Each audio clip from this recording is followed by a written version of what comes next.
रविवार की अगर प्रदोष पड़ जाए, कौन से दिन? रविवार की प्रदोष के दिन ये प्रयोग अवश्य कर कर देखिएगा। ज्यादा बार नहीं करना है, केवल एक ही बार करना, बाबा उस स्वयं कृपा करेगा। अपने मंदिर में कभी ऐसा योग लगे आपके जीवन में कि आप जिस व्यापार को आपने करा उस व्यापार में आपको फल नहीं मिला, फिर आपने व्यापार चेंज करा, फिर बदल कर देखा, फिर उस व्यापार को कर कर देखा, उसमें फल नहीं मिला, फिर आपने वापिस व्यापार को बदलने का विचार किया, तो हमारा निवेदन रहेगा उस व्यापार को बदलने से पहले एक काम जरूर कर कर देखो। 3 स्थान पर बेलपत्र को चढ़ा कर देखिएगा। अगर आपको लगे कि मैंने व्यापार बदल लिया, एक बार बदला, कई लोग ऐसे भी होते हैं जो पैसा इकट्ठा करते हैं, धन एकत्रित करते हैं, और कोई व्यापार ऐसा कर लेते हैं जिस व्यापार में धन चले जाता है तो वो धन वापिस नहीं आता, महाराज, वो व्यापार का धन वापिस नहीं आता, तो बड़े दुखी होता है कि भाई मेरा गया हुआ पैसा नहीं आ रहा, मैं बड़ा कष्ट में हूं, मेरा खुद का ही आ जाए ना तो मैं निहाल हो जाऊं, मेरा अपना ही नहीं आ रहा जो गया हुआ है, तो मैं क्या वर्णन करूं, उसको क्या करूं। उनके लिए भी ये प्रयोग, ये शिव विद्येश्वर संहिता का ये भाव बड़ा सुंदर है हमारा। आप व्यापार पर व्यापार बदल कर देख लिए, धन भी हमारा कहीं डूब गया, आ नहीं रहा है, तो प्रयास करना 3 स्थान पर चढ़ाई गई बेलपत्र हमें सुख का अनुभव करा दे। बहुत ध्यान लगाइए। पहला, अशोक सुंदरी की जगह। अब ये बेलपत्र जब भी आप चढ़ाएंगे तो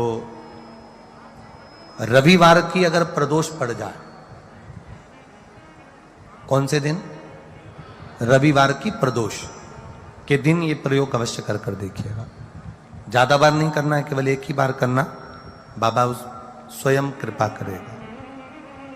अपने मंदिर में, अर्थात अपने घर के पास कोई मंदिर हो, शिवालय हो, देवालय हो, जहां शंकर भगवान विराजमान हो, शिवलिंग हो, ऐसी जगह पर अवश्य करें।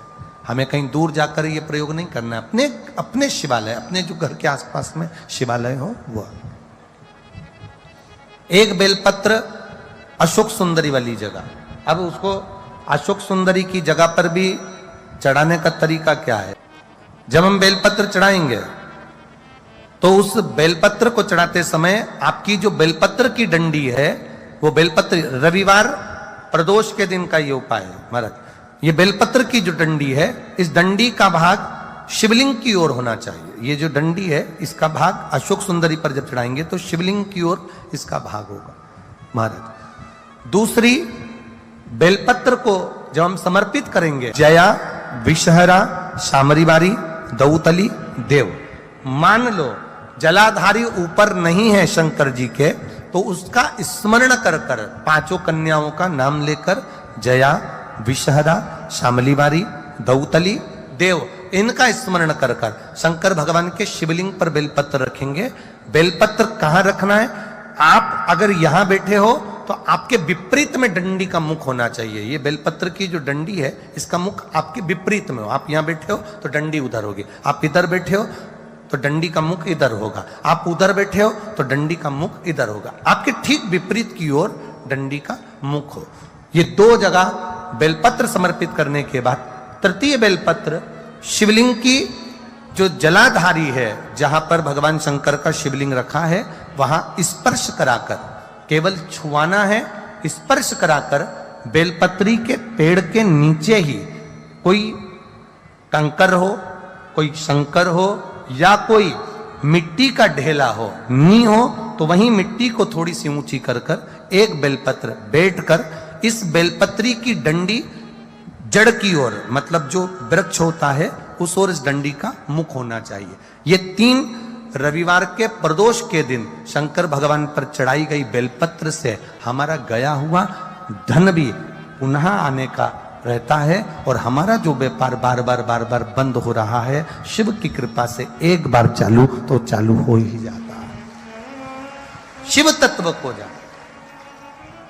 और निवेदन है सब भाव से करना है, हृदय चित्त आनंद जो विषय।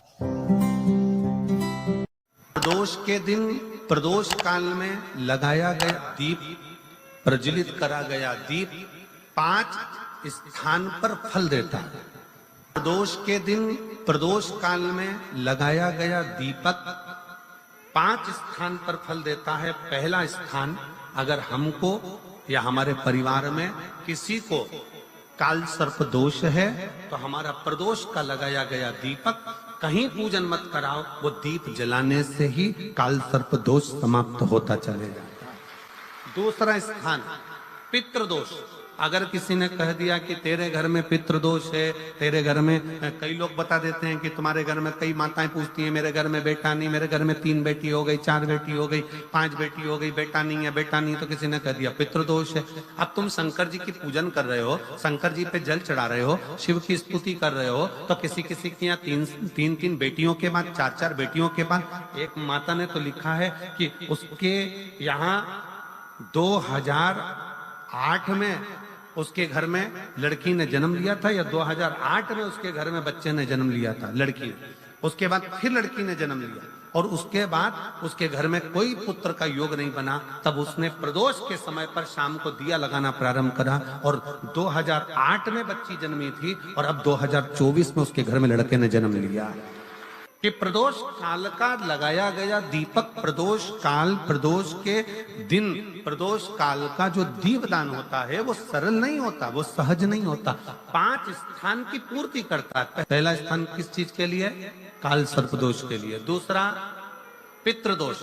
कैसा भी तुम्हें कोई पितृदोष बता दे, कितना भी तुमसे कोई कह दे कि तेरे घर में पितृ का दोष है, तेरे घर में ये दोष है, अगर आप प्रदोष के दिन, प्रदोष काल में, अर्थात सूर्य अस्त के समय के 2:45 तक का जो समय होता है, 2 घंटे के समय का, उसके अंतर्गत अगर आप प्रदोष काल के समय में भगवान शंकर को दीप लगाने के लिए अगर पहुंचे हो तो वो आपको फल देगा ही, पितृदोष का निवारण होगा ही, चाहे तुम कुछ करो चाहे मत करो, वो पितृ की शांति करा दे।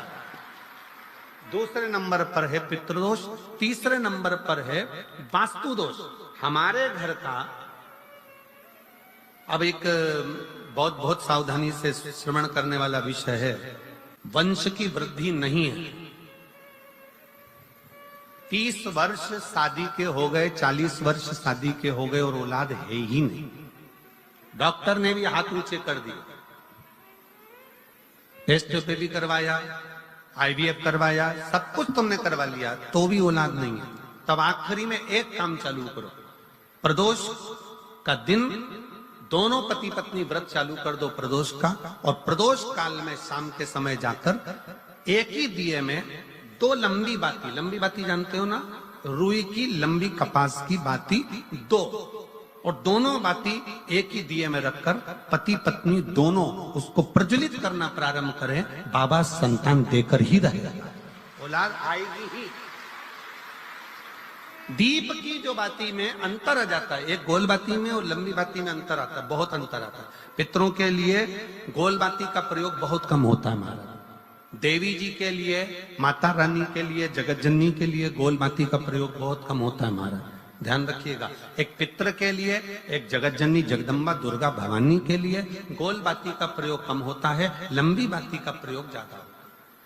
क्यों? क्योंकि हमारे घर की कुल देवी और हमारे घर के पितर हमारे वंश की वृद्धि करें, इसलिए लंबी बाती रखी जाती है, जिससे हमारा वंश बहुत लंबा चले, बहुत उन्नति की ओर बढ़े, इसलिए लंबी बाती का प्रयोग किया।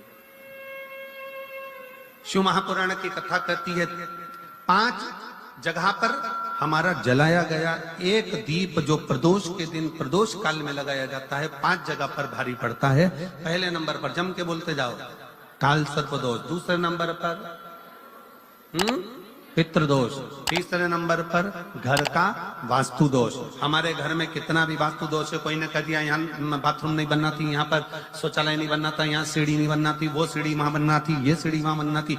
तुम पूरा घर तोड़वा के देख लो, उसके बाद में जैसा वास्तु वाले वैसा करा कर देख लो, उसके बाद भी तुमको शांति नहीं मिले तो समझ लेना कि तुम्हारे घर में अब वास्तु दोष तो तुमने दिखाकर समाप्त कर लिया, फिर भी वो समाप्त नहीं हो रहा, तो प्रदोष काल का लगाया गया प्रदोष के समय का दिया आखिरी में वास्तु दोष को भी समाप्त कर देता है और उसमें भी फल प्रदान करता है। काल सर्प दोष, पितृदोष, वास्तु दोष। चौथे नंबर पर 1 रुपया कमाया, 1.25 रुपये खर्च हुआ, पैसा आया गया। ये चौथे नंबर का व्यापार में थोड़े दिन दुकान अच्छी चली, थोड़े दिन बैठ गए, थोड़े दिन काम चला, थोड़े दिन बैठ गए, गाड़ी चली थोड़े दिन फिर बैठ गए, अर्थात हमारी फैक्ट्री थोड़े दिन चली फिर बैठ गए, कहीं ना कहीं तकलीफ, थोड़े दिन खाते थोड़े दिन रोते वाला चल रहा है। तो प्रदोष काल का, प्रदोष के समय का दिया इस दुख को समाप्त कर कर रेगुलर एक जैसी सांझी, एक जैसी लक्ष्मी की वृद्धि करते चले गए। प्रदोष काल का। और 5वें नंबर का प्रदोष काल का दिया, प्रदोष समय का दिया 5वें नंबर पर रोग का निवारण का, रोग निवारण।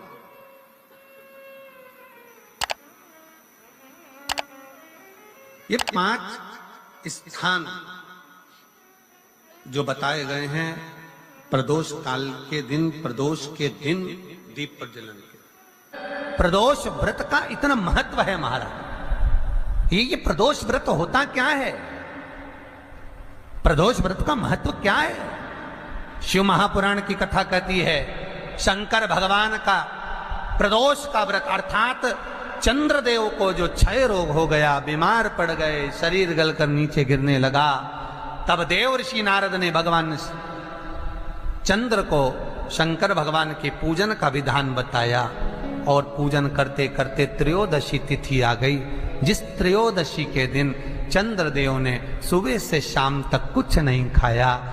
शाम के समय सूर्य अस्त के पहले चंद्रदेव ने स्नान किया, श्वेत वस्त्र धारण करे और श्वेत वस्त्र धारण कर कर चंद्रदेव शंकर के शिवलिंग की पूजन करने बैठ गए। शंकर भगवान के शिवलिंग की पूजन जब चंद्रदेव ने करी, हाथ में अक्षत लेकर चंद्रदेव ने शंकर को समर्पित करे, ओम उमापति नमः कहकर जब चंद्रदेव ने शिव को समर्पित करे, भगवान शंकर त्रयोदशी के दिन प्रदोष समय में, प्रदोष काल में प्रकट हो गए और प्रकट होकर बोले, ऐ चंद्र, तुमने आज मेरा अनुरोधन किया है, आज मेरा स्मरण किया है, जाओ आज त्रयोदशी के दिन प्रदोष काल में मैं तुम्हारे शरीर को स्वस्थ करता हूं। तब से ये प्रदोष व्रत प्रारंभ हुआ है महाराज। किसने करा है प्रदोष व्रत? भगवान विष्णु ने करा था। जब घोड़े का मुंह लगा, हयग्रीव अवतार, लक्ष्मी जी हंस दी थी तो घोड़े का मुंह भगवान विष्णु का लगा, तब भगवान विष्णु ने प्रदोष व्रत करा था। भगवान विष्णु प्रदोष व्रत 11, 26 अवश्य करना चाहिए, या तो 11 करो या 26 करो, करना चाहिए। प्रदोष कोई साधारण सा व्रत नहीं है, प्रदोष कोई निम्नता व्रत नहीं है, सहजता का।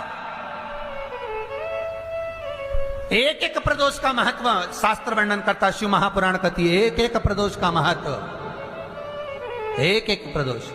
सोमवार की अगर प्रदोष पड़ती है, बहुत ध्यान से सुनना महाराज, सोमवार की प्रदोष पड़ती है तो शंकर भगवान कैलाश पर निवास करते हैं। मंगलवार की प्रदोष पड़ती है तो शिव काशी में निवास करते हैं। बुधवार की प्रदोष पड़ती है तो शिव रजत भवन में निवास करते हैं। गुरुवार की प्रदोष पड़ती है तो शिव गंगा के स्थल पर निवास करते हैं। शुक्रवार की अगर प्रदोष पड़ती है तो शिव नीलकंठ पर विराजमान होते हैं। शनिवार की अगर प्रदोष पड़ती है तो शिव शमी के वृक्ष के नीचे रहते हैं। और रविवार की जब प्रदोष पड़ती है तो शिव बेलपत्र के पेड़ के नीचे निवास करते हैं। महाराज ये एकादशी शंकर से कह रही है कि आपका स्थान ये नहीं कि आप कैलाश पर मिले, उस बार को, उस तिथि के दिन, उस अनुकूल।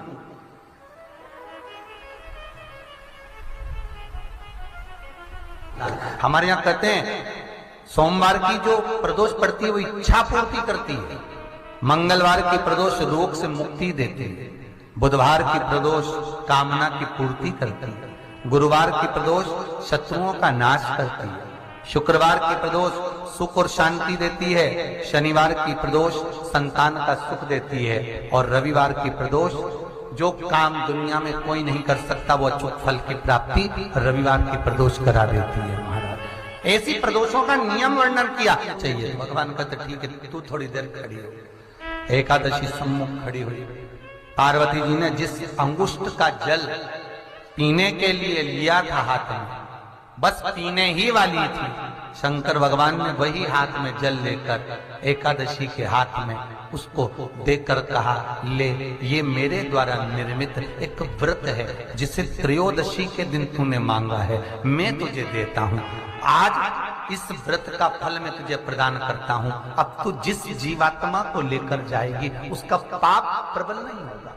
किसी स्त्री, पुरुष, बालक, बुजुर्ग जो भी होगा जिसने प्रदोष का व्रत करा होगा, वो जीवात्मा को तू किसी फल की कामना से नहीं स्वतः ही लेकर चली जाए, उसमें कोई कामना नहीं है। बन सके जीवन में 11 प्रदोष या 26 प्रदोष करने के बाद आप उसका उद्यापन कर कर विराम भी दे सकते, पर जीवन में एक बार प्रदोष का व्रत मौका मिले, जिस कामना से जिस दिन का भाव आपके मन में आए कि मुझे रोग से मुक्ति पाना है तो ये प्रदोष मुझे करना है, मैं रोग मुक्ति के लिए, हम मंगल जो भी आपके मन में आ रहा है, संतान प्राप्ति के लिए शनिचरी प्रदोष, आप उसका स्मरण करें। फिर लिखा शिव महापुराण में, बड़ा सुंदर लिखा वेदव्यास जी ने, मान लो आप प्रदोष व्रत नहीं कर सकते, आप अगर व्रत नहीं कर सकते तो प्रदोष के दिन, प्रदोष काल में शाम का समय सूर्यास्त का कुछ पल, कुछ घड़ी के पहले से लेकर बाद तक का प्रदोष काल के अंतर्गत आप शंकर जी के मंदिर में जाकर 1 लोटा पानी, 5 बेलपत्र भी अगर समर्पित करते हैं तो संपूर्ण प्रदोष का फल आपके भाग्य में प्रबल हो जाए। शिव महापुराण में इसका लड़की को मंगल है, गुरुजी लड़के को मंगल है, क्या करा जाए? कुछ मत करो। प्रदोष के व्रतों में वर्णन किया गया है कि रवि का प्रदोष, भौम का प्रदोष, मंगल का प्रदोष, बुध का प्रदोष, गुरु का प्रदोष, शुक्र का प्रदोष, शनि का प्रदोष। जो प्रदोष पढ़ते हैं पूरे महीनों में, पूरे वर्ष में मंगल का प्रदोष निकाल कर रख लो कि मंगल का प्रदोष इस दिन पड़ रहा है, मंगल की त्रयोदशी तिथि पड़ रही है, प्रदोष व्रत मंगलवार का पड़ रहा है। और जिन लड़का लड़की को मंगल होते हैं, जिन कन्या और वर को मंगल होते हैं, केवल शंकर भगवान के मंदिर में जाकर चौमुखी दिया, 4 बत्ती का दिया आटे का, उसमें घी डालकर लड़की शंकर भगवान के मंदिर में मात्र 7 बार शंकर पे से उतार कर, 3 बार स्वतः उतार कर शिव के मंदिर में रख देती है, उसका मंगल आड़े आता ही नहीं है, मंगल नहीं आता सामने।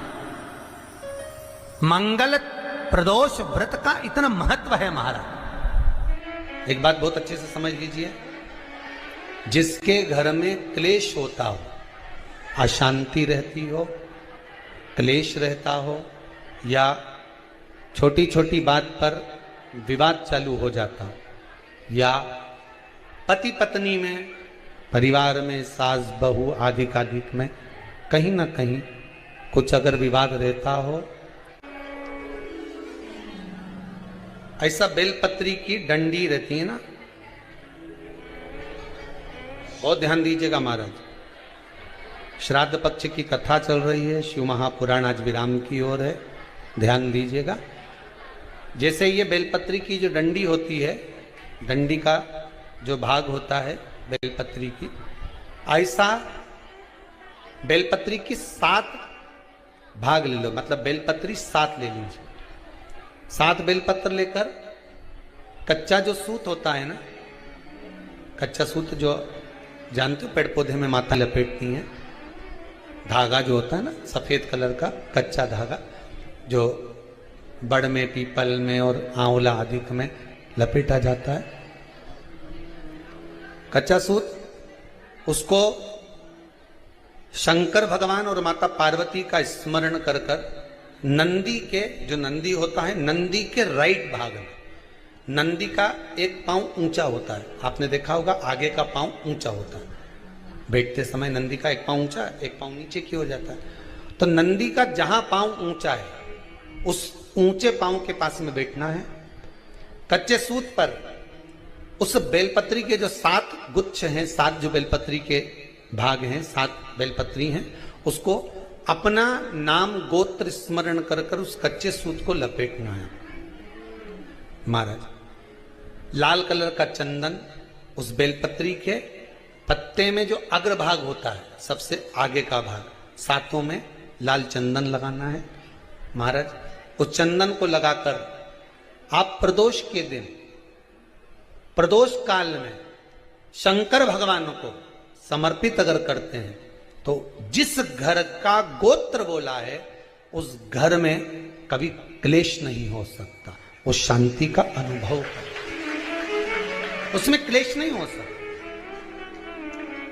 एक धागा होता है पक्का धागा, एक धागा होता है कच्चा धागा। बहुत ध्यान दीजिएगा महाराज, पक्के धागे से नहीं लपेटना सफेद, कच्चा जो धागा पीपल में, बड़ में या आंवला आदि में जो हम लोग लपेटते हैं पूजन करते समय, वो कच्चा धागा। और एक बात और आपको कहने, ध्यान दीजिएगा, अगर मान लो किसी पति पत्नी का तलाक तक की नौबत हो गई और तलाक नहीं कराना है, आपस में वापिस प्रेम बढ़ जाए, छोरी वापिस घर में रहे, बेटा उसको रखे, बहू रहे, आपस में प्रेम बढ़े, वो भले मायके चली गई हो, वो भले लड़का छोड़कर चले गया हो, अकेली रह रही हो और चाहती है कि मैं पति के साथ रहना है, तलाक नहीं होना चाहिए, हम दोनों में प्रेम रहे, वो संभाले मेरे को भी और मैं भी आदर करूं, वो भी आदर करे। तो मेरा निवेदन है, कच्चा जो सूत होता है, कच्चा जो धागा होता है, नंदी के ठीक पीछे बैठकर कोई साथ में आपका परिवार का कोई व्यक्ति चले जाए और हस्तकमल को, जिसको अपने परिवार में वापिस रहना है, उस स्त्री हो या पुरुष हो, दोनों में से कोई भी नंदी के पीछे बैठकर सोमवार की जिस दिन अष्टमी पड़े उस दिन नंदी के पीछे बैठकर हाथ को ऐसा बंद करना है, हाथ में एक बेलपत्री रखना है सीधी सीधी, बंद कर कर 7 बार उस हाथ पर कच्चा सूत लपेट देना है, उस सूत को वापस निकाल लेना है, बेलपत्री के साथ, बेलपत्री के साथ में, और बेलपत्री को तो अपने पास में रखना। सबसे पहले माता पार्वती का जो हस्तकमल ऐसा होता है शिव मंदिर में, उस हस्तकमल में वो सूत जो आपके हाथ से निकला है वो उसमें डाल देना है, माँ जगत जननी से प्रार्थना कर कर, और जो बेलपत्री आपने संबंध को जोड़ने के लिए अपने हाथ में ली है वो शंकर भगवान के कटी भाग में, फिर निवेदन करूंगा कटी भाग को समझ लीजिए। ये शिवलिंग रखा है, जहां पर शंकर भगवान का शिवलिंग, माता पार्वती जी के हस्त कमल पर जो शिवलिंग रखा है, ये भाग कटी भाग कहलाता है। इस जगह पर जहां शंकर और पार्वती का मिलन हुआ है, उस जगह पर उस बेलपत्री को रख देना। महाराज ज्यादा से ज्यादा 3-4 महीने लगते हैं, दोनों में वापिस प्रेम बढ़ जाता है, दोनों एक हो जाते हैं। तलाक तक बात चल भी रही हो तो वो तलाक समाप्त हो जाता है, प्रेम, करुणा, आसक्ति, स्नेह बढ़ जाता है, संबंध टूटने की कतार पर। एक बार माता पार्वती को समर्पित तो करो अपना संबंध कि मां अब तुझे नहीं भाना, माना मैंने अपशब्द कह दिया होगा, माना मेरी गलती होगी, थोड़ी गलती उनकी भी होगी, पर दोनों की गलती है मां, अब इस संबंध को तुझे निभाना। जब कच्चा सूत माता के हाथ में रखो तब माता को विनती करना, इस संबंध की डोरी अब तेरे को दे दी, दीन बंधु दीनानाथ मेरी डोरी तेरे। अब यह डोरी मैंने तुमको दे दी है, अब ये संबंध आपको निभाना है, अभी संबंध मेरा। एक प्रयोग जरूर कर देखना, जिस दिन घर में क्लेश हो रहा हो, भाइयों में आपस में झगड़ा हो रहा हो, देवरानी जेठानी में झगड़ा हो रहा हो, सास बहू में झगड़ा हो रहा हो और शांति हो ही नहीं रही, बहुत प्रयास कर लिया तुमने कि शांति नहीं हो रही, तो प्रयास करो, प्रदोष के दिन एक बेलपत्र लीजिए,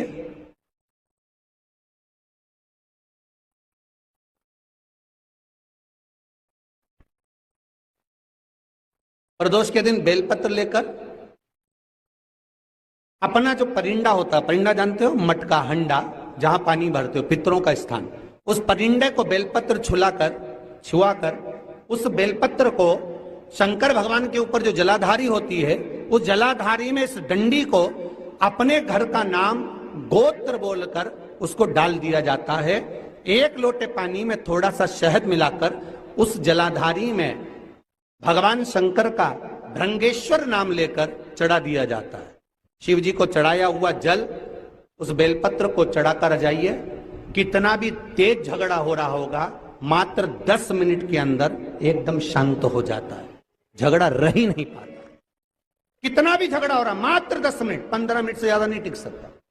पत्र खाओगे शंकर जी के मंदिर की तो मुख में जीवान छार छार हो जाती है। बोलो सही है कि गलत? प्रतिदिन बेलपत्र खाओगे शंकर मंदिर की तो मुख में कई बार छाले भी पड़ जाते हैं। सत्य है कि गलत है? शिव महापुराण की कथा कहती है अति सर्वस्व वर्जते। आपको अगर बेलपत्र खाना है, हफ्ते में 2 खाओ, हफ्ते में 3 खाओ।